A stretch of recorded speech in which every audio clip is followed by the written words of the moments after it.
Yeah, this is. But anyway, it's fine. Great win for our team today. You know, after the disappointment of losing Wednesday on the road, to come in here and win for the first time in 9 years. And, you know, people ask, why is it so hard? They're really good. They're always really good. Lorenzo does a terrific job. You know, to go through all the adversity that we've gone through this season, to be able to win it here is really special. You know, to beat a really good team on their home floor is difficult to do, and that was done today. They're a very good team. They're a team that no one wants to face coming up in this tournament. I'm just proud of our guys, the way we came out to start that second half. We had a great run. I think we made 3 or 4 shots in a row. I haven't seen a stat sheet yet. Is there a stat sheet? You had 10 turnovers. I thought Larry Drew's layup there late in the game was huge. I thought Shabazz was huge today. I mean, Shabazz is the player of the year in the conference. This win, I think, you know, probably, hopefully hammers that home. He was phenomenal. But I thought our whole team, and I thought Travis, you know, Travis practiced yesterday. He hadn't done anything for 32 minutes is all he played in 2 weeks. You know, so to come out and practice hard and do that, you know, he's still somewhat hobbled was huge for us to have him out there. I thought his minutes today were critical. He had in double figures. And I thought Jordan Adams was phenomenal. But everybody contributed. The thing that's fun for me is we have really good kids. And that's what's fun. I mean, to feel good and be able to coach them as hard as you can, and them accepting the coaching the right way, that is out of love, for me is really special, and that's what this group has been. And my staff, can't say enough about my assistant coaches. I mean, you look at, you know, Phil Matthews and Corey McRae and Scott, you know, the recruiting, getting this recruiting class to come in here has been fantastic. And to win it, you know, the way we did is very gratifying. You know, Ben, you mentioned right off the top about all the adversity you went through and how sweet this. Has that really going to be able to sink in, or is that going to take some time? All you guys went through this year? There's always adversity. Yeah, but is it going to sink in just how much it was? You know, we're on to the next thing. So, you know, hopefully we'll have time to reflect after we have a good postseason opportunity now for us. You know, we've got to go into that conference tournament and try to win it. And that's our goal. We're the #1 seed, and we won the regular season. Now it's win the conference tournament, and we know how hard it's going to be. I mean, this league, you know, I don't know when's the last time the league champion, or if ever, it was 13-5. I think it maybe one time while I've been here.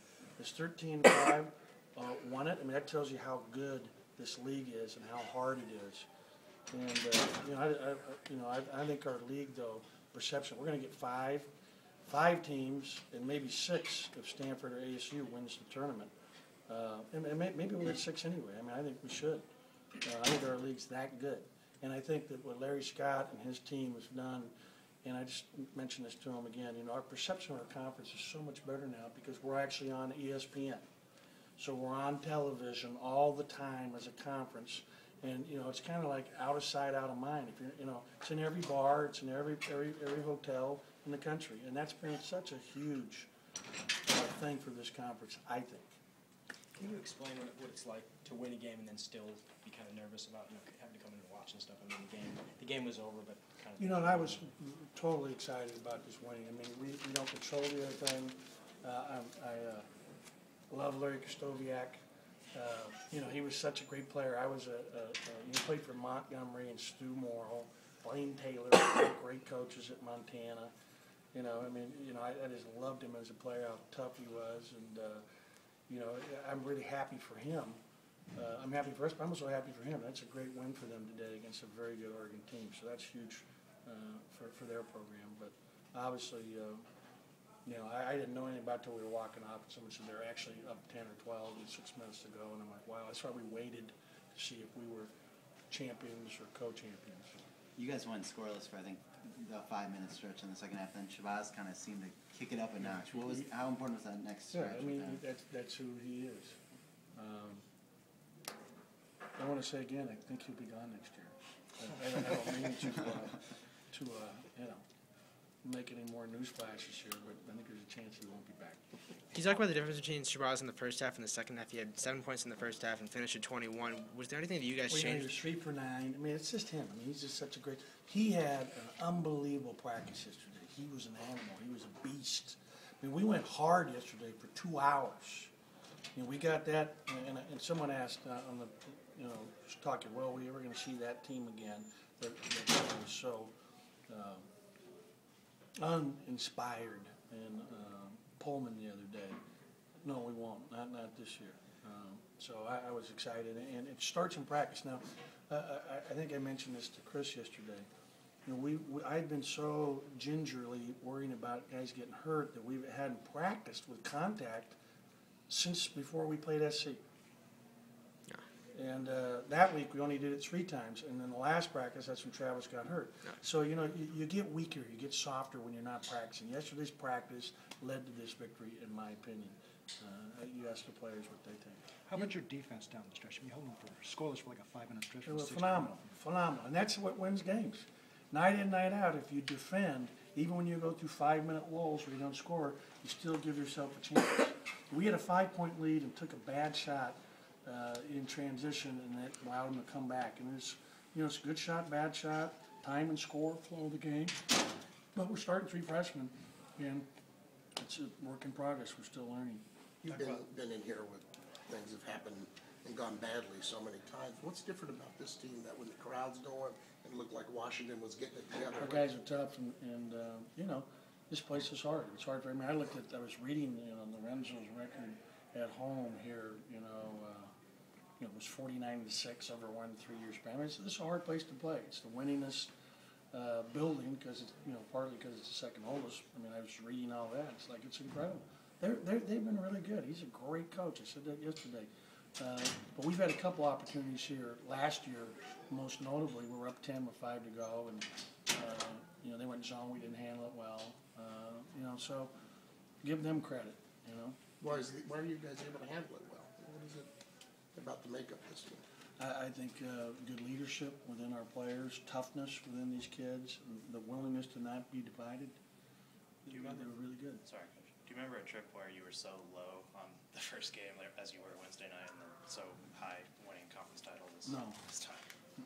Talk about that dichotomy a little bit. I mean, it seems I mean, you know, and that's what makes college basketball or athletics in general so fun for people to follow, because it's human drama. And you know, we watched that entire game on Thursday, and I think that was helpful in terms of having some practice on Friday. And to be honest with you, I'm really happy we had the 2 days in between, as opposed to the Thursday, Saturday afternoon or Saturday morning. It's so weird for me. It's like, what time is it right now?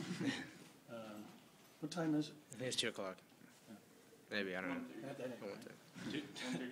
Thank you. Do wins like this help prepare you for the postseason? It seems like it's pretty Yeah, grueling. yeah. It's you know, winning the big one. The second half, we came out with a determination. We were down 1, and we went up 6.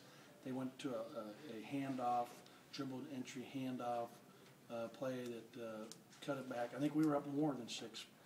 I think we were up 7 because 15 is a hell of a shooter. He's really playing well right now. Hit a big 3 to cut it back to 4. And I actually missed the play. Telling someone to go in. I mean, Suggs played good today. I thought our defense on Wilcox, and he missed a couple open threes. He missed a big one. Like that one play, I called a timeout because we were so lucky. They got about 4 offensive rebounds in the last 3 minutes there, and I was standing around watching. And we still end up losing the boards, I'm sure, by 3. But it was better, and it wasn't by 23. 23. You also got back to, force of turnovers. That's how you offset the rebounding and all year. Ball pressure, and we did a better job of that, no question. Can you talk about what you saw in the last with Andrew Andrews in the 3-pointer? I mean, I know sometimes coaches don't like to talk about the officiating, but what did you see on that play? No comment. Larry obviously had the big shot in the first game, and then he had that key layup. Is that just has he just kind of changed in that way that you can tell that, he wants the ball in those situations? It's not so much. I mean, he's just reading what's there, and he made a good read. He made a big layup. You know, I'm really proud of Larry. I mean, Larry Drew has led us to the Pac-12 championship as our point guard. Everything starts with a point guard. You can't win championships without a great point guard. He's going to make money playing basketball. He broke the school's single season assist record Isn't that today. beautiful? You have a comment on that, or? Yeah, I'm just so proud of him. You know, I mean, I had a couple of last week on game day. We had a lot of national writers there, people at East Coast, and you know, he was, as I said, really maligned, and people were like, "Are you taking him?" And that was, you know, I just feel terrible that I am such a moron to have ever not got him initially. You know, because you know, I can't even imagine how fun it would have been to coach him for 4 years rather than 1. Although I think he'd have been gone after 3. That's how good. I think he's really improved this year. I'm so excited for him and his family. He's such a great kid. Those guys, the thing about our team, those guys in there love each other and really care about one another. And it's just, you know, I'm really happy for them because these kids have earned it. In both games, you killed them in transition off turnovers. What were you doing so well to disrupt what they want to do that allows I think you it to get starts out? with Larry's pressure defense, but I think that we lead the league in steals. You know, Jordan gets his hands on all the balls. Boz has really improved defensively. Kyle gets, you know, we're leading the league. We got 3 guys. Sometimes it hurts us because we gamble and miss, but today it paid off for us. So, you know. What's the start to disrupting their sets? They've moved Hey, to this they're really range, I good. think. There's no secret here. I mean, they missed some open shots too. I'm telling you right now, I can think of 3 for 13 from Wilcox. I'm telling you right now, 3 of them that he missed, Rattled out. wide open. I mean, we're not even, you know, defending it, and it rattled out. You're absolutely right. There was one late left side. It would have really been a crusher had it gone in. So thank you. So you're a religious man, is that what you're saying? I am. Aren't all coaches? I very much am.